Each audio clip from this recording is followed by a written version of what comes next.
Live from downtown Detroit, Local 4 News at noon starts now. The father of the Oxford High shooter in court today and arguing against the inclusion of 3 witnesses the prosecution plans to call.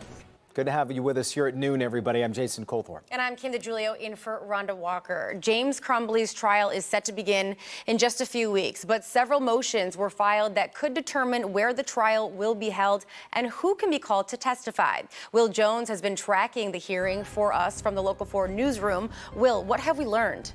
Kim and Jason, Judge Cheryl Matthews said there have been a number of motions zooming back and forth in the James Crumbley case, but in the hearing today, the focus was solely on the prosecutors added witnesses. 2 of the witnesses prosecutors wanted to add are students who were wounded in the Oxford High School shooting in November 2021. The students are no longer minors, and prosecutors say they're willing to testify if called. The defense argues that the 2 students' testimony is not relevant. Even if the court finds it relevant, it's highly unfairly prejudicial in this case in light of the other evidence that the prosecution can present. The 2 individuals we identified, they were not looking at the same thing, they were not oriented the same direction. They have different perspectives. And again, these are the only 2 surviving members of the hallway that we have confirmed with their families that they are willing and able to testify. Judge Matthews says she's going to spend time deciding whether to allow the 2 students to testify. The James Crumbley trial is set to begin on March 5th. Live in the newsroom, Will Jones, Local 4. All right, thank you, Will. We move now to Kego Harbor, where police there need your help finding a hit-and-run driver. They say the driver dined and dashed from a restaurant and then hit a server. This was last Friday at El Camino. Police say a man and a woman had an argument over the service, and then he left without paying the bill. Police say the pair got into a dark-colored Mercedes and then took off. Well, the female server ran out, got in front of the car. The driver backed up, tried to drive around the server, who then got in front of the car again, and that's when she was hit. The car is described as a 2005 to 2009 Mercedes C-Class with a partial plate of DY9003. We're told the server, by the way, is expected to recover. Thank goodness for that.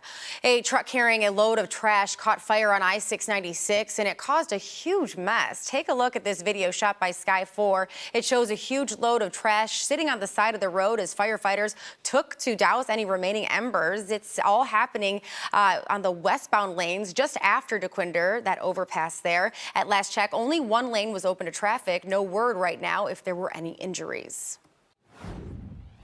An update now to a story we've been keeping tabs on for the past week. UAW workers at Ford's truck plant in Louisville, Kentucky say they've reached a tentative deal with the automaker. The agreement averts a strike at Ford's largest and most profitable plant. There are still voting boundaries to be decided before November's election in a number of Southeast Michigan districts. Today and tomorrow, public hearings will be held by the Redistricting Commission. Commissioners would like to hear residents living in the districts impacted. Today's hearings are set for Greater Grace Temple on West 7 Mile Road, and then Thursday it'll be at Second Ebenezer Church on DeQuinder.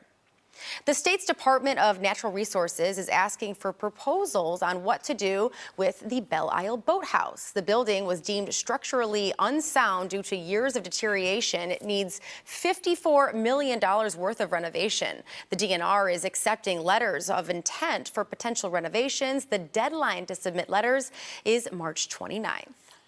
Well, if you've been stuck inside today, I highly encourage you to maybe stumble outside. You definitely want to take advantage of these temperatures because these are so unseasonable, Ron. Kim, Jason, it feels like early April. I mean, we have temperatures right now in the 50s. That's after a very cool start to our day yesterday when we had temperatures in the 20s in the morning, those wind chills in the teens, things looking very nice out there. Now, some places have sunshine while other places have the cloud cover. Temperatures right now in the lower to mid 50s, 52 in Detroit, 55 for Howell, 51 in Pontiac, and 53 in Monroe. Here's some more regional temperatures right now. We have that cooler air. You can see it right there in the middle of Metro Detroit. You go toward the north, it's a little bit milder, and a little bit milder toward the south. It depends on the cloud coverage. Here's where we have some of those clouds in the Flint area. You got more sunshine in Monroe and downtown Detroit.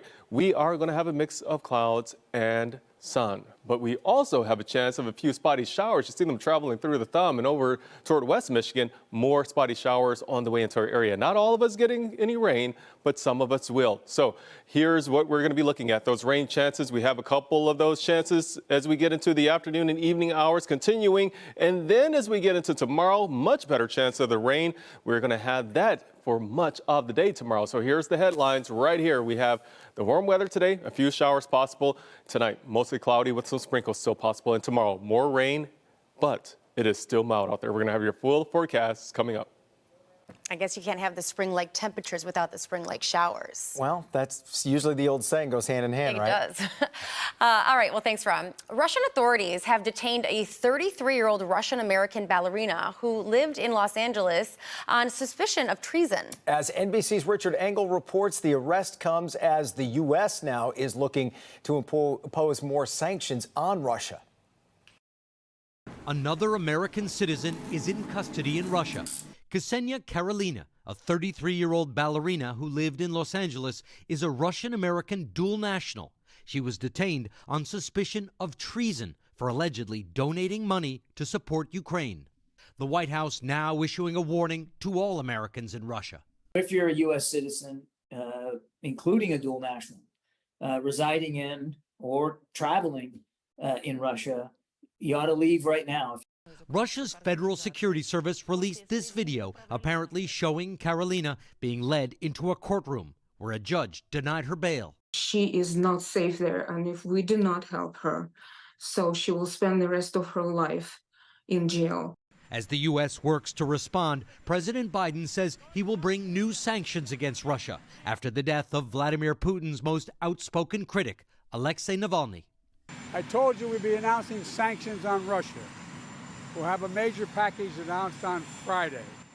But Russia is already under sanctions, which so far have had little impact, as Russia is shielded by China, continues to sell oil internationally, and is resupplied with weapons by Iran and North Korea. The U.S. says the sanctions are also designed to hold Russia accountable for the war in Ukraine, where Russian troops are flattening villages across the east as they advance. Russia launched new attacks overnight as Ukrainian defenders are stalled as they await weapons and ammunition blocked by Congress. Russia drove Ukrainian forces from the city of Avdiivka last weekend. A witness tells NBC News as the Russians advanced, Ukrainian troops broke rank into chaos. A Ukrainian military spokesman said some Ukrainians were captured or went missing. Richard Engel with that report. Now, going back to the first part of that, the White House says it is working to get secure access to the consulate, which would allow government officials to speak with Karelina. That access, though, has not yet been granted.